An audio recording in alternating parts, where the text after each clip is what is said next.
Amplo dispositivo de emerxencias o que se mobilizou esta pasada noite para apagar un incendio no ático dun edificio abandonado en Cabo de Cruz, situado na Rúa Mangas, a escasos metros do Colexio Santa María do Castro.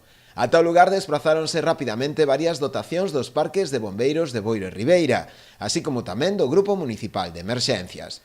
O edificio xa estaba baleiro, polo que os equipos de emerxencias encargáronse de sufocar as chamas, que se orixinaban ao parecer nun colchón existente nunha das plantas superiores do inmoble. Segundo informaron os propios veciños, o edificio atópase abandonado, aínda que ao parecer era frecuentado por varias persoas para pasar a noite. Nos recibimos unha chamada a 7:30 da tarde do 112 informando que estaba ardendo un edificio na Rúa Mangas, na parroquia do Castro, en Cabo de Cruz.